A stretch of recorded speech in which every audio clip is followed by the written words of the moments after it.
And then a little bit about China. I was in with the students who are taking Chinese as well. And the other thing that I wanted to point out to you as students is that I don't think that it really matters that much about the specific language that you're learning. You have your interests, but when I see a resume that has language capabilities on it, it signals to me that you're a person that is open to the world, that understands the importance of knowing a foreign language, you know, that you've taken the impetus to learn a language, and for most of you to study abroad. You know, that is really helpful, because you would not believe how many times U.S. companies send people overseas, and those people are unprepared, both for the cultural and linguistic challenges that come your way. And all of you have addressed that, have experienced that, are learning the languages, and so you will definitely set yourself apart from other Americans in that way, and really have a broad base of experiences to do that. You know, China is a really interesting market for us. I think I mentioned that they're our #2 trading partner, that our exports have increased massively, 600% in the past 10 years. We opened up our office in Shanghai in 2009 because that's where most of our companies said that they had business and where most of their business partners were. And so again, you know, for those of you taking Chinese, you know, the cultural aspects of learning that language, you know, boy, for most Americans that go there don't even know how to say thank you or hello. Those of you that are studying Chinese are going to be far ahead than others. And there's a real appreciation for people that at least make the effort to learn Chinese, because it is a difficult language. And you know, I think it's wonderful, and you're going to definitely get bonus points, and there'll be a lot of interest in you.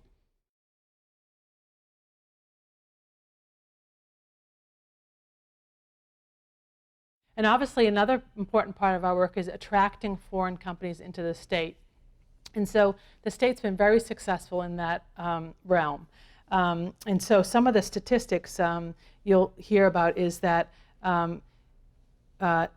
we are number 10 in America for foreign direct investments. So that means we are top 10 state for attracting foreign companies into the state. And what we know about foreign companies is that most foreign companies have very long-term strategic plans. And so when these companies come to North Carolina, they're very stable jobs. Statistics show they are higher paying jobs. And you know, it's been a great thing for our state. When companies come from Germany, for example, you know, I'm sure all you guys know Mecklenburg County, where Charlotte is, in Mecklenburg, Germany. A lot of connections, you know, German schools that we have, German-American chambers of commerce. So there's a lot of things going on in North Carolina that cause German and other companies, foreign companies, to come to North Carolina. And if you can imagine, most foreigners know about New York, California, Boston. But many people are knowing more and more about North Carolina. They maybe have been to grad school here.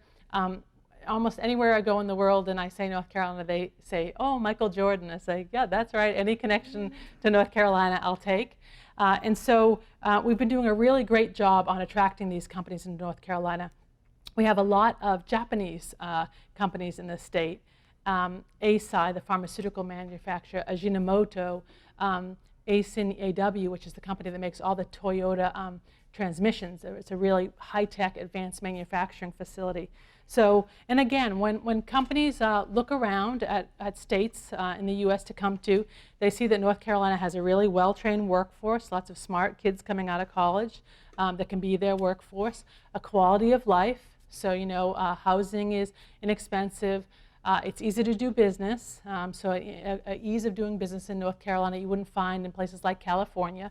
And so it's been very, we've been very successful in doing this. And so we have companies from more than 30 countries around the globe, and it's just about every industry sector you can imagine: biotech, aerospace, automotive, just about anything you can imagine. Earlier, some of you were asking me about some of the big German companies, and of course, you know, we have BASF, we have Bayer, we have Bosch Siemens, Continental Tevi, Daimler. Let's see what else is German on this list. Yeah, Freightliner's German these days. Siemens, I mentioned. So lots of German companies and lots of other international companies, and we've been it's been a great thing for us, and is growing every day. So now we're seeing investment from Indian companies here in the state, and also from Brazilian companies who really like the kind of family environment that North Carolina gives them, and the kind of, again, quality of life with the beaches and the mountains so close. It's always, people like to come visit and set up shop here.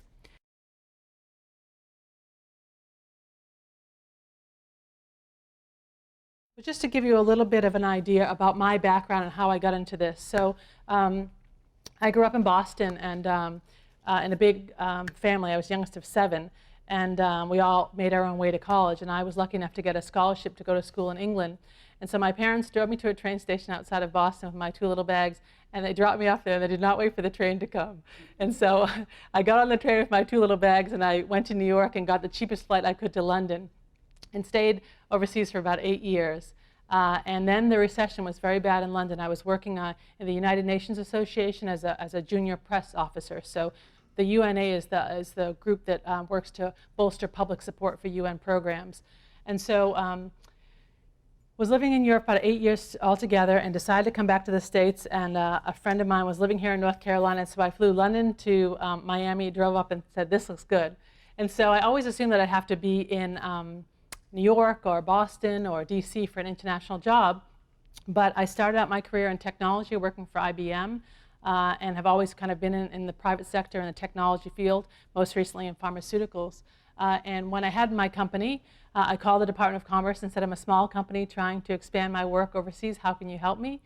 They took me on a governor's trade mission, and then I used these guys' services in Asia, in Brazil, to help build my business. And so, and sold the company and came to Commerce. And the thing that I love the most about it is that it kind of fulfills, for me, I'd always wanted to be in public service. And so I love that idea of people that are pleased with government services, where the people are really helping and bringing value to companies. But at the same time, working with entrepreneurs every day. So that's the part that really gets us all going every day, is hearing about new products that people are doing or successes that they're having overseas. And so, you know, that part of the work is really exciting. And so, you know, we do a lot of outreach just like this, because we'd like to see more women, for example, in international trade. You know, I travel probably internationally every single month. And, you know, that is fun and exciting, but also can be exhausting sometimes. But we're always trying to get people involved in international things. I was mentioning to some of you today that what I see when I go to small companies, oftentimes, when I ask who's the international salesperson, they drag out somebody that looks just like you guys, which is someone that started in the shipping room, who had been overseas, spoke a little bit of a foreign language, and when that order came in from overseas, they said, well, you know, you'd be surprised how many small companies, when they see that an order come in like that, just put it in the drawer, because they're afraid that the person on the other end of the phone doesn't speak English, or I'm not going to get paid, or it's some kind of scam. And so, you know, oftentimes it's the young people who have the energy and the enthusiasm and the experience that you all have in having been overseas or taken a language, that step up and say, I'll call those people up. I'll see if I can run this down. I'll call somebody and see if we can find out something about that company. And so I think that, you know, your education here and the experience you have are really going to be great for you as you come out into the job market, because more and more companies want to be doing things internationally. Many of them just don't even know how or where to start. And so if you have the enthusiasm and some of the experience you have, it's going to be great for you in your careers.